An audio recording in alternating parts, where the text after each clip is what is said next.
side better. You know, I'm trying to see my good side. We're facing forward. Right. All right, everybody. We are set for our final two players of the afternoon. Chelsea Gray, Asia Wilson. And we're going to begin right away with questions, starting with Annie Costaville. Annie? Thanks for giving me the first question. I'm honored. This one's for Chelsea. Earlier, Candace talked about her, like the matchup she's most looking forward to, and she said it was you. So let me know how you feel about that and what matchup you're most looking forward to. Listen, that's my dog. That's my homie. I'm super proud for her to be in this All-Star game and be able to compete against her. But, you know, I'm going to try to go one-on-one against her a little bit, sauce her up a little bit. And she will probably try to post me up, do a little fake over my head. I swear I'm not going to go for the fake, but I'm excited for that. And then just a quick follow-up for both of you, or if either of you wants to answer this, can you speak to the added level of competitiveness, just given the fact that it is Team USA against the WNBA All-Stars? Does that make things a little bit more intense? I think it's going to be a little bit more competitive than past All-Star appearances. You know, there's a little chip on the shoulder for both teams. Want to compete, the All-Star team want to compete against the USA team. It's an opportunity to do that. And then we're preparing for the Olympics. So it's going to be a great All-Star, great for the fans, for people to come out and support as well. Awesome. Thank you. All right, we're going to go next to Brad Muller. Brad, you're going to be up, and Michelle Vopel will follow. Brad.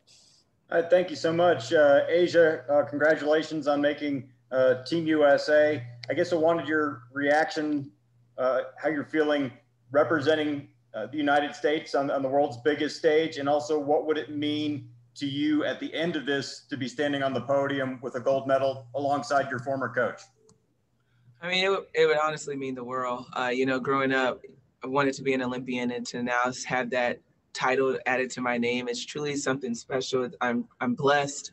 And then to have a gold medalist added to my name as well, alongside with Coach Staley and my teammate Chelsea and everybody else involved, that just would be just very, very special. So I'm just happy to be here, happy to finally get on the court with these ladies, tired of playing against them. Glad that we're all here together, and we're going to compete for something that's bigger than us. All right, thank you, Brad. Michelle, you're up. Michael Lanana, you're next. Thank you. Chelsea, this is for you. You know, you've played against Sue and Diana for a long time, and I know you had some time with USA Basketball with them, but what do you most admire about them? I mean, they're going into their 5th Olympics and, you know, sort of a gold standard guards. And as somebody who's also such a great guard, what do you most admire and what are you most looking forward to about having this experience with them? A lot of people like see their names and don't understand the hard work it takes to get to that point and the legacy that holds. You see their name, you know, they have a legacy and you know who they are, but there's hard work and dedication behind that.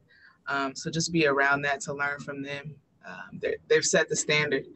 They're going for another gold medal, and how many people consider they're able to do that and do it at such a high level and compete every single time. And so to be around that and learn, and you know, you feed off of that energy, and it makes you want to strive to do more, to be better, and to do this with them as well is going to be super special. Thank you. All right, thank you, Michelle. Michael Lanana, you're up, and Shanice Nicole will follow. Yes, Michael Lanana with the state newspaper in South Carolina. For Asia, happened to see your tweet earlier today, or whatever it was, about Coach Staley joking about your tattoos and things like that. I'm just kind of curious, what's kind of the interactions been like with Coach Staley, being back with her again, and just how's it feel to be on the court? Any other kind of funny stories you could share? She's so annoying, like, oh my gosh. But I love her from the bottom of my heart. Like, when I say that's my second mom, that is my second mom through and through. Even when it comes to talking about my tattoos, like, no one would say that other than a mother. But I love being back on the court with her. She's already talking her crap. She's saying that I was going to lose the free throw game for my team because I was going to miss free throws. So she just says these little things, but that's our relationship. I'm glad to be just back with her. Excited to see her on this side. I think I said it before. We used to hate as players when she would go to USA because she would come back and think that we were these professional athletes, but we weren't. So now to be on the other side of it, I'm just super excited to be on that side of it now. So hopefully she cuts me a little slack, but I doubt it. But hey, we can try. All right, thank you. And Christy Winter-Scott. Christy, if you would. Hey, ladies, this question is also about Dawn Staley, but I have one. It's a little different for each of you. Chelsea, playing for a coach like Dawn Staley, who is revered because of what she has done for the game and continuing to do for the game, what is it like, tactically speaking, playing for her and the expectations that she has for you and your position on the court? I always think it's a little different when you have a point guard as a coach and that has succeeded at such a high level, that knows the game IQ-wise, what you see and what you don't see. And so there's little tidbits and moments in which it's like, okay, I know what you saw, but this is how you can do it better, or this is how you can be more successful, and have a higher rate of like being able to get the right shot at the right time. And so to be able to have those conversations on the sideline, like, that is amazing. And you're just 30 seconds away from having the answer that you were looking for, and somebody that understands what you may see or not see. And so I appreciate this time to be able to, go back and forth with her, and there's a great basketball mind to be around that. Right. And Asia, on the tactical side, tattoos aside, but on the tactical side of things, I mean, Dawn recruited you. She knows what you do, and she's seen you evolve as a pro now. How has that dynamic on the court changed? She doesn't have to like break things down as much as she does when I was in college now. I think she sees and understands that I know the game a little better. It'll be times in college where I'm like, okay, I have no idea what you just said. But now she kind of say it and I can do it. And I think it kind of catches her off guard because she still sees me as that young girl that she recruited. But it's pretty cool just to grow alongside of her for everything that she's taught me. She's literally groomed me for this moment and helped me get here, both mentally and physically. So I'm just glad that I can share this moment with her and she can just see the growth within myself and my game. Thank you so much. All right, thank you. I believe I may have inadvertently skipped over Shanice. Shanice, did you have a question? Yeah, it's okay. What he's doing? Good? All good, go ahead. Okay, this question is for Chelsea. Now, Chelsea, you will become the first women's basketball player from Duke to represent the United States. Talk to me a little bit about that. Like, how does that feel? Congratulations. Thank you. It's amazing. I was actually talking about it earlier. And so you think about the people that's come through that program, like Isis Tillis, Lindsey Harding, Elena Beard, and the fact that I'm still the first person.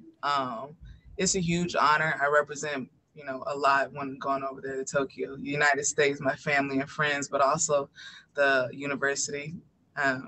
Duke has had some great players and some legends come through that program and really put it on the map and go to appearances and win championship, ACC championship. So being able to say, I represent that university is huge. My college career was a little bit shaky my last 2 years with all the injuries. So now you flash forward a few years and I'm able to do this and represent them in a positive way. It means everything for me. All right, thank you. All right, thank you. Your next question will be Michael Gutnick. Michael, you will be followed by Kelly Cohen. Michael, you're up. Thank you. This question's for Asia Wilson. First off, I'd like to know who is your favorite athlete, and if you could say one thing to that person, what would it be? I'm sorry, I couldn't hear your question. What did you say? My favorite what? Who is your favorite athlete, and what would be one thing you say to that person in order for them to push yourself? My favorite athlete? I'm going to go with Coach Staley. I'm going to keep it real simple and go with Coach Staley. She's my favorite athlete ever, even though she's not an athlete anymore. And the things that I would say to her to help me push is that I'm not average. I think she would always use that on me when I was in college. She would say that I was average. She would say that I would blend in, but not anymore, honey. Not anymore. Okay, thank you. Oh, man. All right, Kelly Cohen, you're up. Kelly Cohen with ESPN. This question is for both of you guys. The league turned 25 this year and has come a long way in recent years, but obviously has further to go. What are some areas of growth or change that you guys would like the league to address in the next few years? You go. You go. Oh, man. My biggest thing is just representation. I think it matters. I think it's something that I really hope we can kind of speed that process up. But I'm a firm believer in if you can see her, you can be her. And you have to kind of push different people out there so people can be seen. And I feel like we're in a league where so many women bring so many different things. We're business women, we're business owners, foundation owners. Like, we have so many different things, but yet we're badasses on the court. So I think at the end of the day, I would love to just watch that be brought out and broadcast and shown and seen so people can understand that, yes, we're more than an athlete, but don't get it twisted. We still are really good at what we do. So for me, that's where I wish it could kind of be, like, representation just really is like on the forefront of it all. Dang, took mine. I guess I would just kind of piggyback off of that. When I was growing up, I wanted to look on the TV and look at somebody that looks like me. And my journey has been a little bit different. I'm part of the LGBTQ plus community. So being able to be out there and stand firm into that and to allow kids to watch that on television, I think is huge. And so representation matters. Who you have on that screen matters for little girls like me growing up. And so that would be my biggest thing, is to make sure that, that's at the forefront of their minds. Awesome. Thanks. All right. Thank you. We have time for just a few more questions. We're going to go to Aislinn Jowers. Aislinn, if you would, please. And you will be followed by Jackie Powell. Hey, guys. How are y'all doing? Good. How does it feel to play against Liz and De'Erica? Has there been any, trash talk going on? Man, Dee told me to pass her the ball, and I said, absolutely not. Whatever. Bump them. Next question. Just kidding. It's going to be exciting. It's going to be fun. I'm glad they're there. I'm glad Dee got her first All-Star. It's big time. Congratulations to her. And Liz is Liz. That's who she is. But we're excited to play against them all, honestly. They deserve to be here, for sure. All right, Jackie Powell, you're up, and we'll have one more after that. Hey all, thanks so much for being here with us. I just wanted to follow up with a previous question just about competitiveness, but I want to add on to it in that, at All-Star games, there's a lot of activities for you all. There's a lot of fun. There are these media appearances. You do, I think, some sort of event with kids. So I'm curious as to how you're balancing the fun, the orange carpet as well, but also having to maintain this sharp focus, because this is not your typical All-Star game, and you're preparing for the Olympics. Yeah. I think Dawn said it before practice. She was like, keep the main thing the main thing. And I think that's important. Like, whenever you go to these different appearances and you have fun with it, embrace, a lot of people wish they were in your shoes, but also, like, we're starting a journey to go get a gold medal. And so I think it's kind of compartmentalizing the different things that we have to do and ask, but also knowing, like, what our true purpose is of being here. Yeah, I mean, we're professional athletes. I feel like that's our whole world, is, like Chelsea said, compartmentalizing our whole lives, like knowing when we can have fun, but also understanding that we have a job that we have to take care of no matter what. So we just kind of go with the flow. And women balance everything in life anyway. So. Period. This is slight. Yeah, these things are hard. That's why I wanted to ask, because I know it's not. I sleep good at night, though. So I appreciate. All right, we have time for one more question. As you will be going to Tokyo to cover the Olympics, Doug Feinberg, last question. Doug. Thanks, Ron. I appreciate that. Yes, I will be going to Tokyo with you guys. I'm curious. You talked about representation, and Dawn's the first Black head coach of the U.S. team, and just what that means. I mean, talk about seeing on TV and such.